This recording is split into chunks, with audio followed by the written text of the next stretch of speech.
Bonjour à tous, bienvenue sur cette nouvelle vidéo sur Montre ton calibre. Aujourd'hui, vous l'avez vu dans le titre, on va parler de Orient, on va parler de la dernière Bambino, la 38 mm.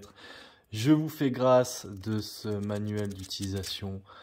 On passe rapidement au packaging, au coffret, afin de découvrir cette montre Orient 38 Bambino.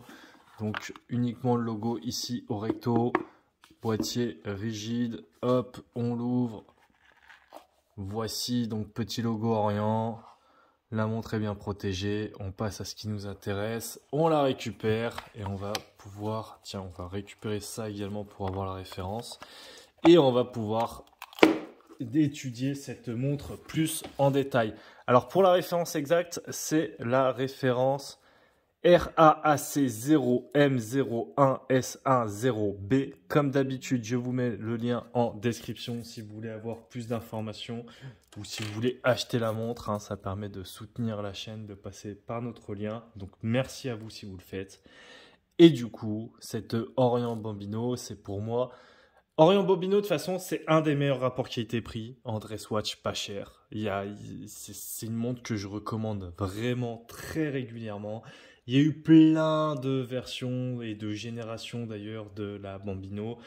Chaque génération a différentes versions, donc c'est un peu compliqué. D'ailleurs, on vous a fait un article complet sur lecalibre.com avec toutes les versions et avec toutes les générations et toutes les versions différentes.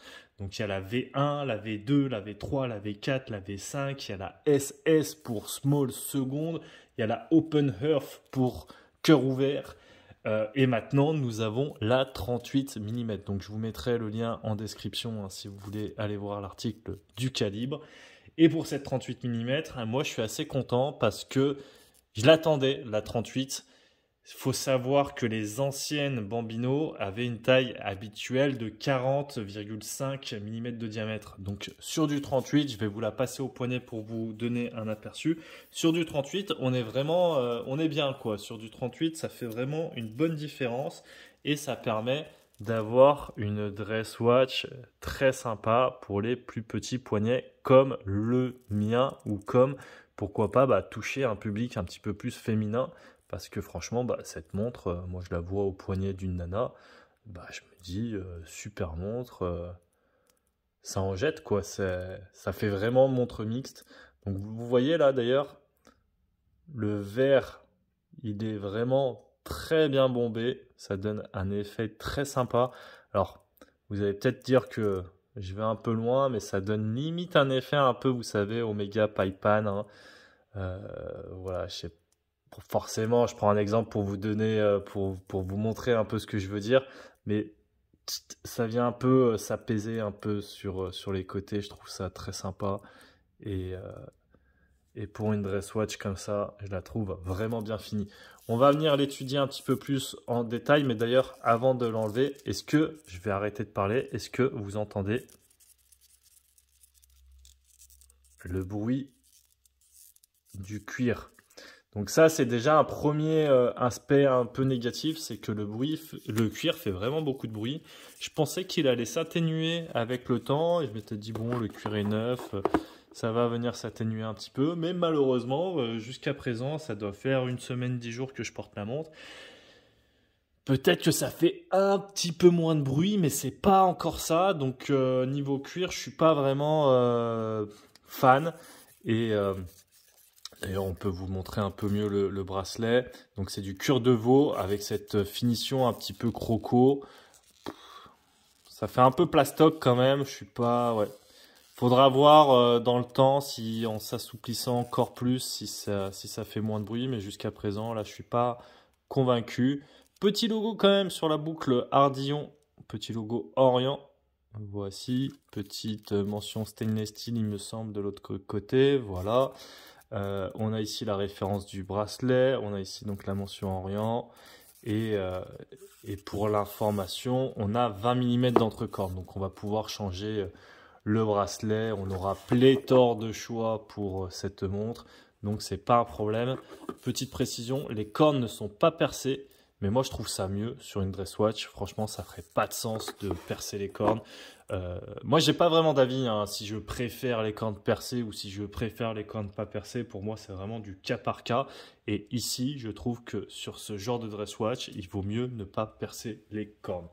Pendant qu'on est dans les dimensions, tiens, je vais continuer avec les dimensions. Ce sera peut-être plus simple. Donc, le diamètre, vous l'avez, hein, 38 mm. L'entrecorne, je vous l'ai donné. L'épaisseur, on va venir découvrir ça ensemble. Donc 12,4 mm d'épaisseur, ce qui est pas mal. J'aurais bien aimé un petit peu plus fin avec pourquoi pas un mouvement mécanique. Ici, donc mécanique à remontage manuel. Ici, on est sur mécanique à remontage automatique. Vous avez la masse oscillante au fond. Donc on aurait peut-être pu aplatir un petit peu cette montre et ça aurait été sympa. Hein. Je ne sais plus à combien elles étaient en épaisseur les anciennes Bambino. Tiens, il faudrait que je vérifie. Mais il me semble que c'était un peu dans ces eaux-là. Et pour une montre classe habillée, c'est toujours bien, je trouve, d'avoir une montre un petit peu plus fine. Bref, fin de parenthèse, je continue un peu mes dimensions. Donc, corne à corne, on est à 43,8. Ça, merci. Je trouve ça cool. On est souvent aux alentours des 50 en ce moment de corne à corne. Donc, c'est ce qui va donner aussi un bon aperçu au poignet. Surtout pour les petits poignets comme les miens. Je rappelle, 17 cm. On a le... Qu'est-ce qu'on n'a pas donné comme dimension? Corne à corne, épaisseur, diamètre. Entre cornes. Ouais, je pense qu'on a fait le tour sur les dimensions. Voici donc la montre. On va venir regarder un petit peu de plus près ce cadran. Donc, alors, cette version 38 mm, elle est disponible en 4 versions. Il y en a 3 qui sont en acier. Une avec le cadran noir, une avec le cadran blanc et la 3e acier avec le cadran crème un peu, ce que si vous voulez, c'est un blanc cassé, un peu comme si le blanc avait patiné avec le temps. Ça donne un effet vintage très sympa. D'ailleurs, cette montre avec le cadran un peu style vintage a les aiguilles également bleuies ou peintes en bleu. Je ne sais pas si c'est vraiment bleuie comme la tradition, je ne pense pas.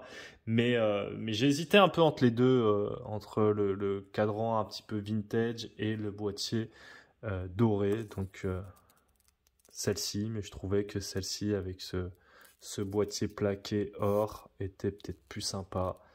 Je vous montre un peu le petit logo, la petite couronne logotée. Donc on a remontage manuel, même s'il y a le remontage automatique, on peut la remonter manuellement. Vous voyez, regardez ma petite roue qui vient resserrer le ressort. Donc ça, c'est toujours sympa.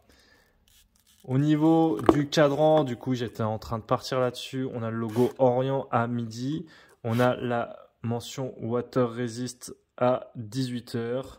On a également la petite mention ici en périphérie avec Moment Japan et la référence. Donc là, j'arrive pas vraiment à lire à travers la vidéo. Je doute que vous arriviez aussi, mais peut-être.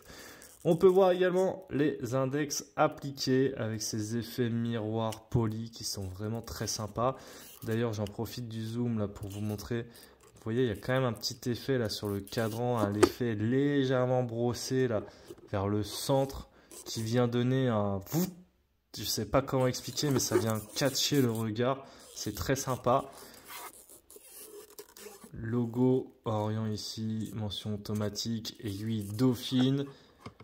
Petit guichet de date à 3 h. Alors ce guichet de date, on remarquera qu'il y a un petit travail d'encadrement un petit peu comme on pouvait retrouver sur les anciennes versions.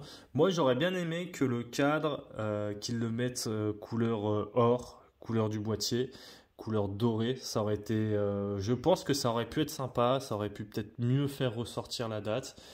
Voilà, petite idée à voir. Niveau fond de boîte, on est sur un fond de boîte clipsé, fond de boîte transparent. C'est une montre étanche à 3 atmosphères. N'allez pas faire de folie avec.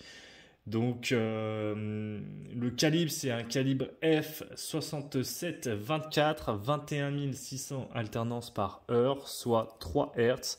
On retrouve également la masse oscillante avec la gravure Orient, différentes informations avec Epson ici, puisqu'on rappelle Seiko Epson, c'est la maison mère. Movement Japan, les références, stainless steel, etc., etc. Voici pour la montre. Qu'est-ce qu'on va pouvoir dire de plus? On va passer au point un petit peu plus négatif, le seul point en fait que j'ai à lui reprocher, mais qui n'est pas des moindres, c'est malheureusement le prix. Le prix, on est à 270 €. Donc, faut savoir que les anciennes versions de Bambino, on était plus dans les alentours des 200 €, un petit peu parfois un petit peu au-dessus, parfois un petit peu en dessous. Et en fait, c'est pour ça que moi j'adorais cette Bambino. C'était la dress watch pas chère, super bon rapport qualité-prix. Et vraiment, quand quelqu'un venait me demander conseil, ah tiens, je cherche une dress watch, j'ai un budget limité, je veux une montre automatique, je veux une belle marque également, souvent j'envoyais 3-4 modèles et Orient Bambino en faisait partie. Ici à 270 €, je trouve que c'est un moins bon rapport qualité-prix qu'avant. Alors 270, c'est celle-ci avec le boîtier couleur dorée. Les autres en acier sont moins chers, mais ça change pas de beaucoup. Je vous mettrai également les liens en description si jamais vous voulez aller voir. Peut-être que le prix de la montre va baisser un petit peu vu qu'elle est sortie il n'y a pas extrêmement longtemps. Donc peut-être que d'ici 1 an, 2 ans, ça va baisser un peu. Je ne sais pas, mais quoi qu'il en soit, je trouvais ça dommage en fait parce que c'était vraiment le gros point fort de cette Bambino, de toute cette collection avec ses différentes versions, ses différentes générations, etc. Et là, ça reste une très belle montre, mais à 300 €, enfin 270, on est moins dans le prix choc.